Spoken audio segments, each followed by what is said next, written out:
When you're on podcast, once you are listening to this episode, you're going to be brought out to the next episode. When you're on YouTube and you're watching this video, YouTube is going to pull you away from that channel and say, here's all these other things that you might like. Most hosts never achieve the results they hoped for. They're falling short on listenership and monetization, meaning their message isn't being heard and their show ends up costing them money. This podcast was created to help you grow your listenership and make money while you're at it. Get ready to take notes. Here's your host, Adam Adams. Hey, podcaster, it's Adam Adams, your host. This is the podcast on podcasting. And on this episode, we are going to talk about just a couple of things. Like, we're talking about thought leadership platforms, but I also want to sell you on the fact that I believe that podcast is the best thought leadership platform.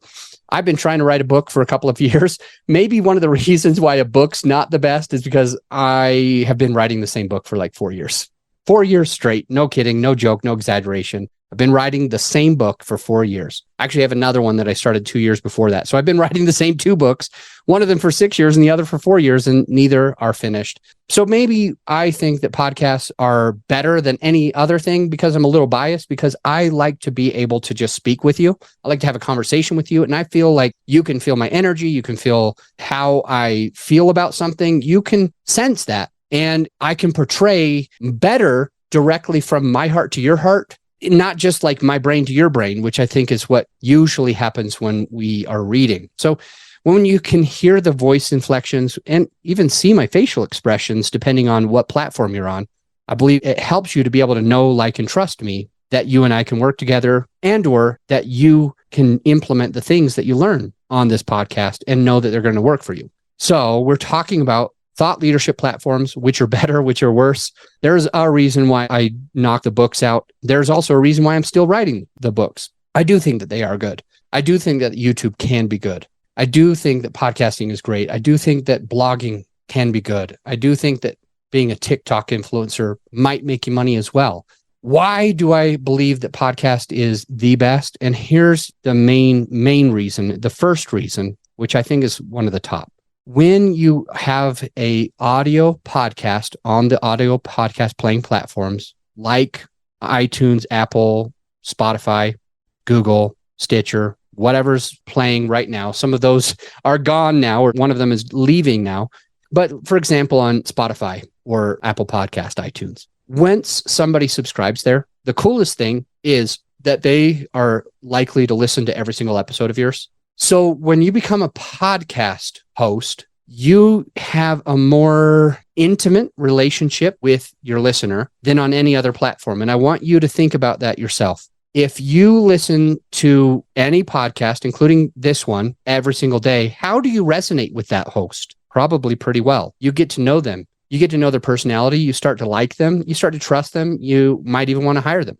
When it comes to YouTube channels, it doesn't usually happen that way. Why? It's because when you're consuming podcasts, you're likely to listen to all or most of the episodes. 80% of you are likely to listen to all or most of the episodes of every podcast that you subscribe to. But when it comes to YouTube channels, you usually get shiny object syndrome. Basically, what YouTube does is they want you to stay on their platform, and they don't give a shit if you like that person or not. So rather than subscribing, watching every single video of somebody's, rarely ever happens. You may have done it once, but I don't think you can agree to me that you've done this more than once. But when it comes to podcasts, you listen to every single episode. And that's basically what's happening. So one of the top things, one of the first things that I'll mention is something that's very, very powerful. When you're on podcast, once you are listening to this episode, you're going to be brought out to the next episode. When you're on YouTube and you're watching this video, YouTube is going to pull you away from that channel and say, here's all these other things that you might like. Here's all these other shiny objects. Oh, you like cat videos? Here's a bunch of cat videos that you can just go crazy with and send them to your friends. Oh, you like bikini videos? All right, here's a bunch of other bikini videos. Hey, you like real estate videos? Here's a bunch of other channels besides this one. And you should stop watching this one and you should watch these other real estate channels. As soon as you watch something, whether it's a cat video, a bikini video, a real estate video, or whatever you're into, As soon as you watch that thing, YouTube just keeps putting those back in front of you. Oh, you watched, what are those videos called? These are the kinds that I get hooked into. It's where people play like practical jokes. One in particular comes to mind where this muscle guy is on the beach and he's just massive. Like this guy is very, very strong.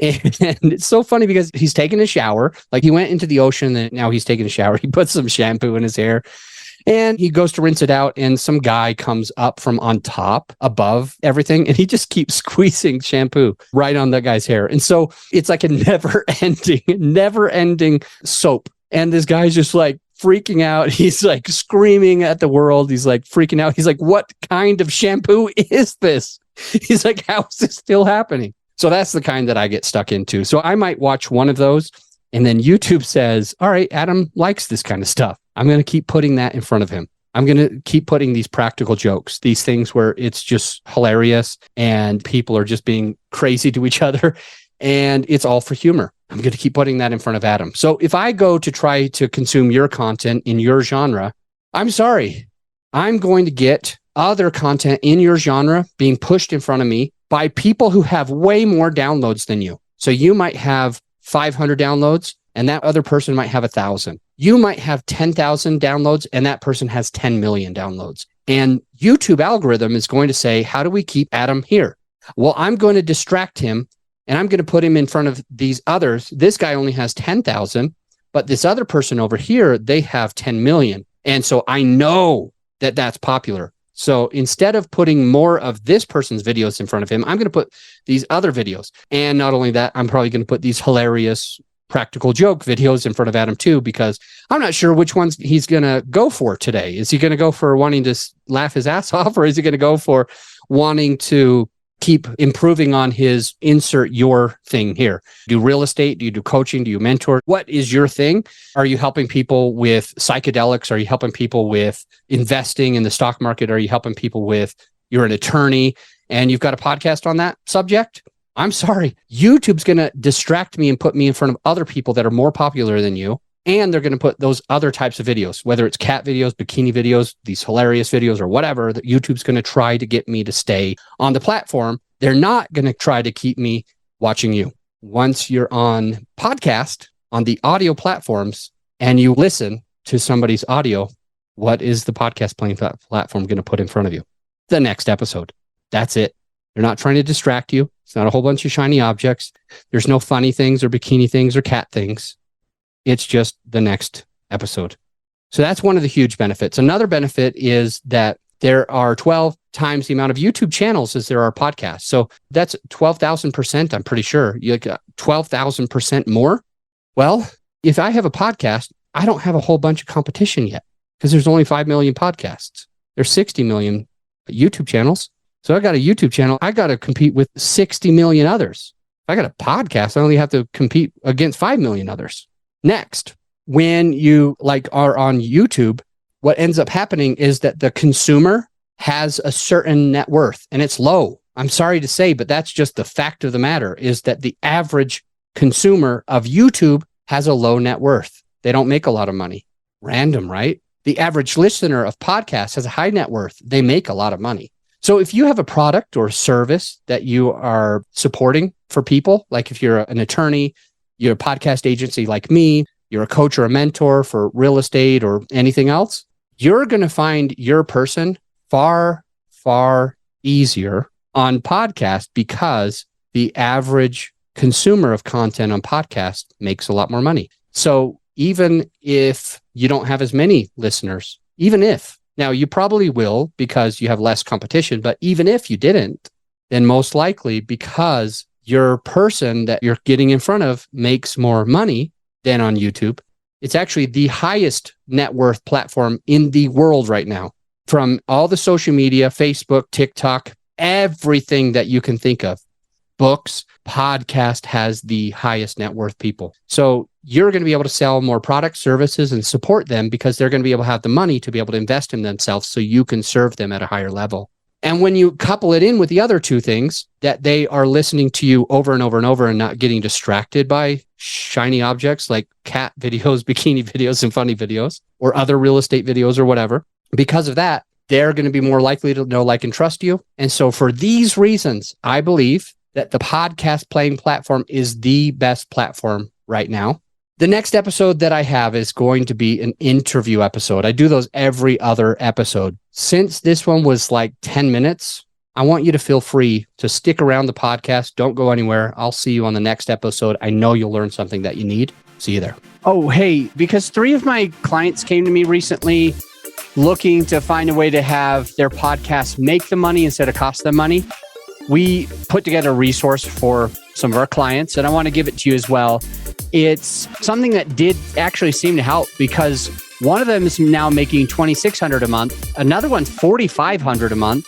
And the third is making between $5,000 and $10,000 each month.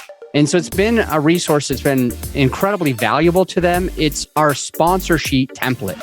It's a template of a sponsor sheet, and it gives you something that you can hand to potential sponsors and hopefully also be making $2,600, $4,500, or between $5,000 and $10,000 regularly each month with your podcast.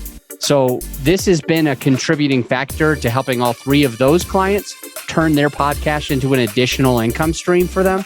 And the way that you can find it is just going to our website, growyourshow.com, but put in /templates, growyourshow.com/templates.